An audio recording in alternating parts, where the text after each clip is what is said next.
بسم اللہ الرحمن الرحیم۔ السلام علیکم محترم سامعین اور عزیز طلبہ کرام، امید کرتا ہوں کہ آپ تمام احباب خیر و عافیت سے ہوں گے۔ آج کا ہمارا سبق نمبر 65 ہے، جس میں ہم شاعر القطامی کو پڑھیں گے۔ القطامی کون ہے، ان کا تعارف تو یہاں نہیں کیا گیا، البتہ ان کے اشعار پڑھیں گے اور اسے سمجھنے کی کوشش کریں گے۔ وقال القطامی من تكن الحضارة أعجبته فأي رجال بادية ترانا ومن ربط الجحاش فإن فينا قنا صلبا وأفراسا حسانا وكن إذا أغرن على جناب وأعوزهن نهب حيث كان أغرن من الضباب على حلول وضبت إنه من حان حانا وأحيانا على بكر أخينا إذا ما لم نجد إلا أخانا۔ اس کا ترجمہ ہے، وقال القطامی، قطامی نے کہا، من بنی تغلب، جو قبیلہ بنی تغلب سے ان کا تعلق ہے، وہ کہتے ہیں من تکن الحضارۃ اعجبتہ، اگر کسی کو الحضارہ سے مراد مصر ہے، اور مصر عربی میں مدینے یعنی شہر کو کہتے ہیں۔ اگر کسی آدمی کو شہر پسند ہے، اعجبتہ ای جعلتہ محبوبہ، یعنی اگر شہر کسی کو پسند ہے تو وہ وہیں پر رہے، اس کا وہی ٹھکانہ، اس کو ٹھکانہ بنا لے اور وہاں پر اقامت اختیار کرے۔ من تکن الحضارۃ، الحضارہ من الحضر والبادیہ، انتم درستم فی العربیہ، الحضر بمعنى رجل حضاری الذي يسكن في المدینہ ويسمى مدنی، رجل مدنی ورجل بدوی،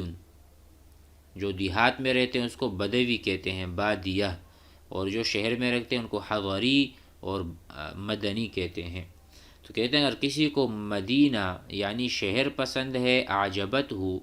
فأی رجال بادیۃ ترانا، تو ہمیں تو بادیہ پسند ہے، لیکن یہاں جو ترجمہ کریں گے فأی رجال، تو سو تو ہمیں دیہاتی لوگوں میں کیسے سمجھتا ہے، یعنی اگر ہم دیہات والے ہیں تب بھی ہم بلند مقام والے ہیں۔ فأی رجال بادیۃ، ہم کس یعنی گاؤں دیہات والے لوگ ہیں، ترانا انت ترانا، آپ ہمیں دیکھتے ہیں، آپ ہمیں کون سے دیہات والے سمجھ رہے ہیں، ہم جو بھی ہیں اگرچہ دیہات والے کیوں نہیں لیکن ہمارا مقام بہت بلند ہے۔ تو کہتے ہیں جو اقامت کرنا چاہے، مقیم ہونا چاہے شہر میں تو وہ شہر کو اپنا لے، لیکن ہم اگر دیہات والے ہیں تب بھی ہم بڑے بلند اور برتر لوگ ہیں۔ ومن ربط الجحاش فإن فینا، جحاش کہتے ہیں گدھے کے بچے کو، جحش کہتے ہیں گدھے کے بچے کو، تو کہتے ہیں ومن ربط الجحاش فإن فینا قنا صلبا، کہہ رہے ہیں اور جو لوگ دیہات میں گدھے کے بچوں کو باندھتے اور پالتے ہیں تو پالیں، ان کی مرضی، وہ جو کرنا چاہیں کریں۔ کہتے ہیں ومن ربط الجحاش، اگرچہ ہم دیہات میں رہنے والے ہیں لیکن ہم گدھوں کو نہیں پالتے، ہم گدھے اپنے پاس نہیں رکھتے۔ ومن ربط یربط بمعنی باندھنا،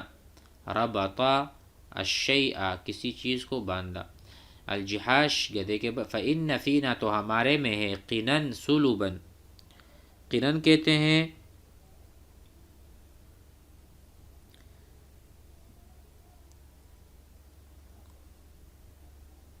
قنن کا ترجمہ ہوگا کہ نیزے، قنا ہم نے پہلے پڑھا تھا قنات، ٹھیک ہے، یعنی نیزے وغیرہ، صلباً طویل، ہمارے پاس لمبے لمبے نیزے ہیں، وہ افراسن اور ہمارے پاس گھوڑے ہیں، حسانن جو کہ بہت خوبصورت ہیں۔ تو یہاں سے یہ مراد لے رہے ہیں اگر کوئی دیہاتی آدمی گدھے پالتا ہے تو ہمیں نہیں سمجھنا، اگرچہ ہم دیہات والے ہیں لیکن ہمارے پاس لمبے لمبے نیزے ہیں اور بڑے خوبصورت گھوڑے بھی ہیں، یعنی ہم شجاع بہادر لوگ ہیں، نڈر قوم ہیں۔ وَكُنَّ إِذَا أَغَرْنَ عَلَى جَنَابٍ، اور وہ گھوڑے ایسے ہیں جب وہ قبیلہ جناب پر ڈاکہ ڈالتے ہیں یا ان پر حملہ کرتے ہیں۔ جناب بطن من الکلب، ایک قبیلہ کلب کی ایک شاخ ہے جناب، جن کو قبیلہ جناب کہتے ہیں۔ اغرنا اغارہ معنی حملہ کرنا، وکننا ای هذه الافراس، ان گھوڑوں نے، کننا اذا اغرنا جب یہ حملہ کرتے ہیں، علی جناب اس قوم پر، واعوزہن تو ان کو فقیر بنا دیتے ہیں اور ان کو محتاج بنا دیتے ہیں، نہبن جب ان سے ساری چیزیں لے لیتے ہیں، حیث کانا جہاں پر بھی ہوں۔ سلیس ترجمہ یوں ہوگا کہ وہ گھوڑے جب قبیلہ جناب پر ڈاکہ ڈالتے ہیں اور لوٹ مار ان گھوڑوں کو محتاج و عاجز بنا دے جہاں بھی وہ ہوں، یعنی قبیلہ جناب پر جب لوٹ مار سے ان کے ہاتھ کھنچ نہ آئے اور ان پر لوٹ مار کر بھی وہ محتاج رہے، یہ ایسے لوگ ہیں۔ اغرن من الضباب علی حلول، تو پھر وہ قبیلہ ضباب اور ضبہ پر ڈاکہ ڈال دیتے ہیں، اس حال میں کہ وہ دونوں ایک جگہ فروکش ہوں اس لوٹ مار میں، جو ہلاک ہو جائے کسی کو کوئی پرواہ نہیں۔ اغرنا یہ ایسے گھوڑے ہیں جب یہ ضباب پر حملہ کرتے ہیں قبیلہ، علی حلول، حلول کہتے ہیں جو لوگ ایک جگہ رہتے ہیں، ٹھیک ہے۔ وضبہ یہ اس میں قبیلہ ہے۔ انہو من حان حانا، پھر یہ دیکھتے نہیں کہ سامنے والے ہلاک ہوں یا ہم ہلاک ہوں، ان کو اپنی ہلاکت کا کوئی خوف کوئی ڈر نہیں ہوتا، یہ اپنی شجاعت بیان کر رہے ہیں کہ اتنے ہمارے گھوڑے شجاع ہیں کہ پرواہ نہیں کرتے اپنی ہلاکت یا سامنے والے کی ہلاکت، بلکہ وہیں پر حملہ کر دیتے ہیں۔ آخری شعر میں کہتے ہیں وَأَحْيَانًا عَلَى بَكْرٍ أَخِينَا، اور بسا اوقات اپنے بھائی بکر پر ٹوٹ پڑتے ہیں، یعنی اس نے کسی قوم کو نہیں چھوڑا، جناب پر بھی حملہ کیا، ضباب پر بھی، ضبہ پر بھی، اور اپنے ہلاکت کو نہیں دیکھتے۔ اور کبھی کبھار علی بکر، قبیلہ بکر اخینا جو ہمارے قریب رہتے ہیں ان پر بھی حملہ کرتے ہیں۔ اذا لم نجد الا اخانا، جب ہم نہیں سوا ان کو کسی کو پاتے، یعنی لوٹ کسوٹ کی عادت ایسی ہے کہ اگر کوئی اور ہاتھ نہ آئے تو اپنوں پر ہی ہاتھ صاف کر لیتے ہیں، تو اتنے ہم ہونہار، نڈر یا شجاعت بول دیں یا ڈاکہ زن بول دیں کہ ڈاکہ کرتے ہیں، تو کسی سے کوئی خوف نہیں کھاتے۔ آگے بڑھتے ہیں۔ وقال الاعرج المغنی ارا ام سهل ما تزال تفجع تلوم وما ادری على ما توجع تلوم على ان امنح الورد لقحة وما تستوي والورد ساعة تفزع اذا هي قامت حاسرا مشمعلة نخيب فؤاد رأسها ما يقنع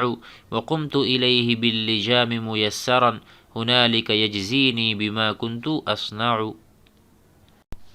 اس کا پس منظر کچھ یوں ہے اشعار کا کہ جو شاعر اعرج المغنی ہے یہ اپنی اونٹنی کا دودھ اپنے گھوڑے کو پلاتا تھا، تو جس کی وجہ سے اس کی بیوی اس سے ناراض تھی اور ناراض ہوتی بھی تھی۔ اس ناراضگی پر یہ اشعار کہے ہیں ان نے۔ ارا ام سہل، ام سہل اپنی بیوی یعنی سہل کی ماں، میں ام سہل کو دیکھتا ہوں، ما تزال تفجع، وہ ہمیشہ دردناک ہے، تفجع بمعنی علم اور فجع پہنچنا، کسی کو تکلیف پہنچنا، ما تزال